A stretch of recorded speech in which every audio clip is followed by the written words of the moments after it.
Est-ce que j'ai avec moi un visuel Cassandre de mobilisation 6600 Oui, 6600. 6600. Alors, comment ça va, Madame Charbonneau-Jobin?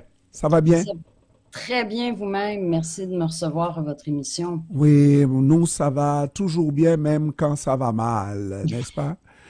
Parce que vous défendez vraiment le- l'espèce de terre sacrée, n'est-ce pas? Et qu'il faut pas toucher. Et parce que la ville de Montréal doit faire, enfin, une certaine infrastructure pour passer des produits provenant donc du port de Montréal, Exact. et ça doit passer nécessairement faire un petit chemin sur ce boisé extrêmement important pour vous dans la région. C'est le boisé Starnberg.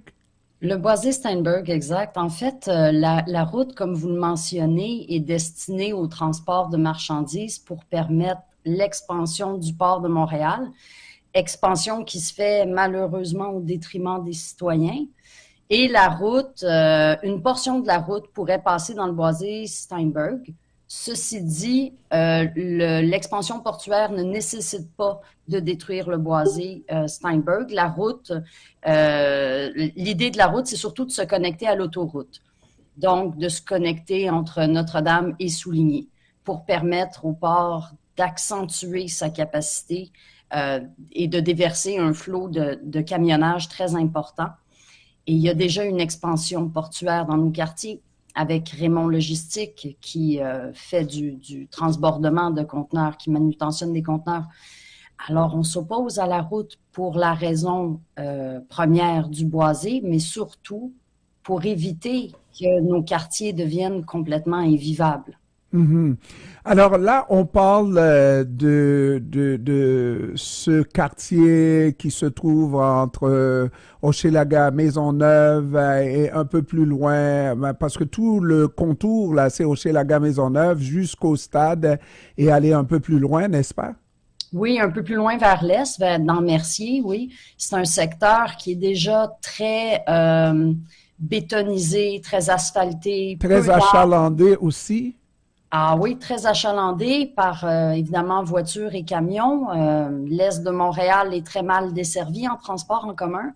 Donc, il y a déjà des nuisances très importantes. Il y a beaucoup d'îlots de chaleur, la mortalité y est élevée, les maladies cardiaques et pulmonaires sont au rendez-vous, les troubles mentaux aussi sont surreprésentés par rapport au reste de l'île. Et donc, de rajouter une route avec un échangeur de 7 mètres de haut, détruire une portion du boisé, asphalter une grande surface, tout ça nous apparaît incompatible avec le souhait d'avoir une population en santé. Mhm. Et bien que la ville ait fait la promesse d'augmenter le boisé au moins d'un millier d'arbres, n'est-ce pas? Plantés au moins, et beaucoup plus qu'un millier, j'ai lu. Je me souviens pas des chiffres exactement, mais peu importe, nous-mêmes, en se réunissant entre citoyens, on a planté des arbres, donc on est capable d'assumer ce travail-là. Le boisé, on s'en occupe, on va le nettoyer au printemps, comme chaque printemps, on fait des corvées citoyennes. Donc, je pense que le boisé va être mieux géré et mieux traité si les citoyens s'en occupent et en prennent soin que si on confie ça à la ville, définitivement. Et puis, Et puis, ça va toujours dépendre de comment on prévoit, comment utiliser une partie du boisé. Est-ce qu'il s'agira de couper le boisé en deux, ou alors est-ce que c'est une partie extrême à côté de la route qui va être utilisée éventuellement? Peut-être que ça peut, oui, vous mécontenter, mais ça pourrait quand même avoir une acceptabilité sociale compte tenu que, n'est-ce pas, on n'aura pas détruit tout le boisé et la ville reconnaît l'importance du boisé, non? Ben, en détruire une partie, comme vous dites, dans la portion extrême est, donc une portion d'un côté, c'est le condamner en quelque sorte parce qu'il va devenir enclavé entre deux voies ferrées et deux routes. Donc, l'accès au boisé ne sera absolument pas convivial. Et qui veut se promener dans un boisé traversé par un boulevard? Personne. C'est un îlot où on peut s'apaiser les oreilles un peu du bruit de la ville et de mettre une route, même si c'est une portion. Nous, on connaît le boisé. En détruire une partie, C'est c'est pas l'éliminer. acceptable. Oui, tout à fait. Mais vous avez quand même dans Montréal un privilège que d'avoir un boisé Steinberg comme ça. Et parce que j'en connais pas gros de coins de la ville qui peuvent vraiment s'enorgueillir d'avoir un boisé comme dans votre quartier. Oui, tout à fait, vous avez raison. Puis les boisés sont mis à mal un peu partout. Vous l'avez très bien mentionné, il y en a si peu à Montréal. C'est donc une rareté, c'est une richesse.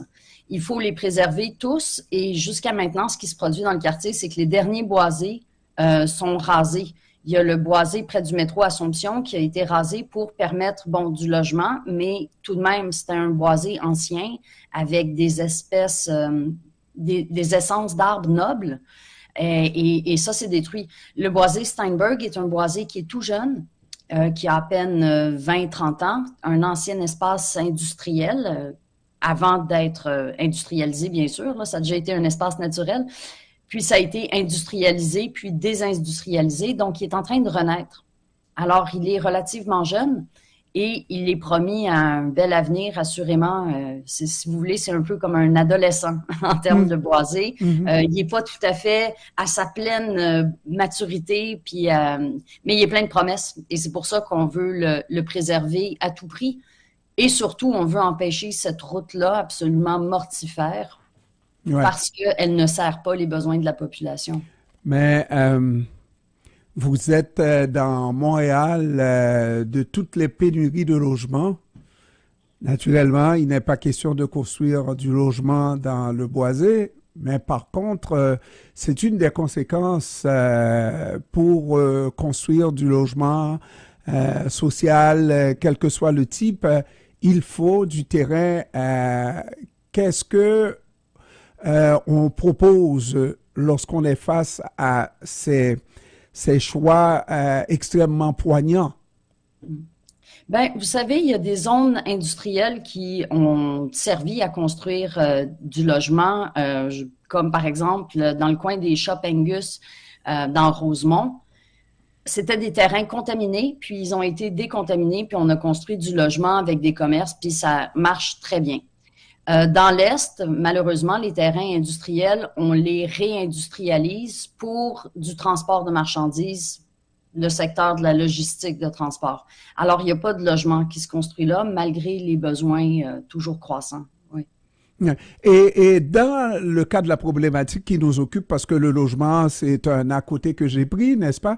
Mm-hmm. Le transport pour le port, n'est-ce pas, de ces marchandises et qui va comment permettre à ce port de connaître une ampleur extraordinaire et être compétitif aussi parce qu'il y a la compétition entre Montréal et ailleurs dans le Canada. Est-ce qu'il y a une alternative pour permettre au port de se développer et d'avoir une capacité donc d'acheminer la marchandise vers les routes? En fait, le port est presque à pleine capacité, mais pas encore tout à fait. Euh, et on s'oppose nécessairement à cette expansion parce que d'un point de vue citoyen, en termes de possibilité de cohabitation, la limite est atteinte. Et elle est même parfois franchie. Je vous parle, La coupe est pleine. la coupe est pleine, n'en rajoutez plus. Le port est là, très bien. On est à Montréal, magnifique. L'importance économique du port est là, oui. Maintenant, il faut s'occuper des nuisances et ne pas en rajouter. Au moment où je vous parle, il y a un bateau au port dont j'entends le moteur tourner en permanence. Ah, et j'ai les fenêtres fermées. Vous êtes si proche du port? Mais pas si proche que ça, mais environ, c'est peut-être 800-900 mètres. Ah, OK. Et néanmoins, les basses fréquences produites par les moteurs de bateau traversent les murs. Et il y a des normes quand même anti-bruit. Est-ce que le port respecte ces normes-là? Non, pas vraiment. Le port échappe un peu à toute la réglementation. Il y a un numéro de téléphone où on peut appeler quand ça fait du bruit. Puis là, ils essaient de dire au bateau, bon, faites ci, faites ça. Mais semble-t-il que les armateurs sont tout puissants. Ah, sinon, ils peuvent vous ignorer et puis c'est la fin du port. Il faudrait demander au port. Il faudrait vraiment que vous posiez la question au port de Montréal, voir ce qu'ils Non, pourraient mais dire. s'ils sont tout puissants, ben c'est qu'ils ont quelque chose là, qu'ils détiennent, n'est-ce pas, un moyen de faire du chantage d'une certaine manière. Mais ce qui est important là à régler, c'est de savoir comment ça va finir.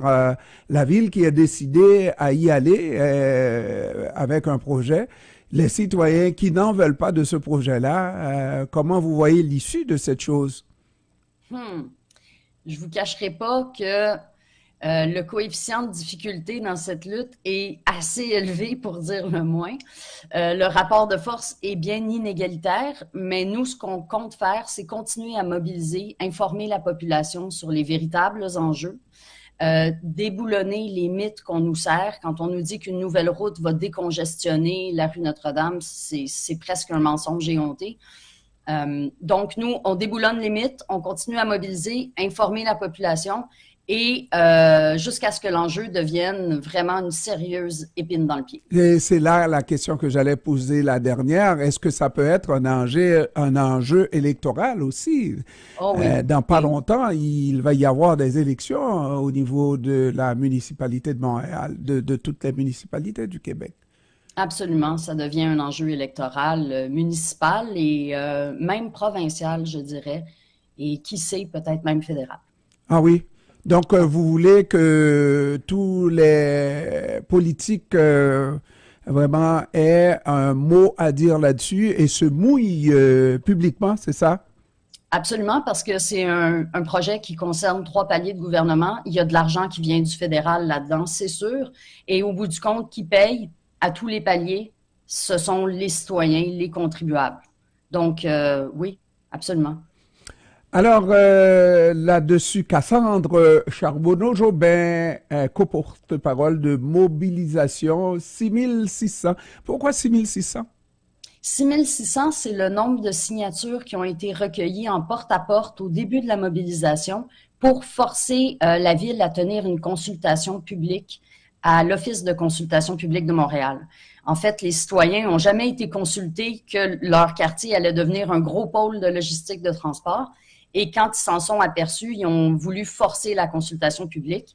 Évidemment, les cartes étaient déjà jouées, les plans étaient déjà tracés, mais néanmoins, ils ont recueilli 6600 signatures, donc c'est pour ça, la mobilisation. Et on garde le nom et la mobilisation parce qu'il va y en avoir dans le futur, entre autres, ce que vous menez là comme combat. Merci beaucoup, Madame Charbonneau-Jobin. Je vous remercie encore une fois d'avoir pris du temps pour nous cet après-midi. Je vous remercie, c'est un grand plaisir. Au Bonne revoir. journée. Au revoir, bonne journée.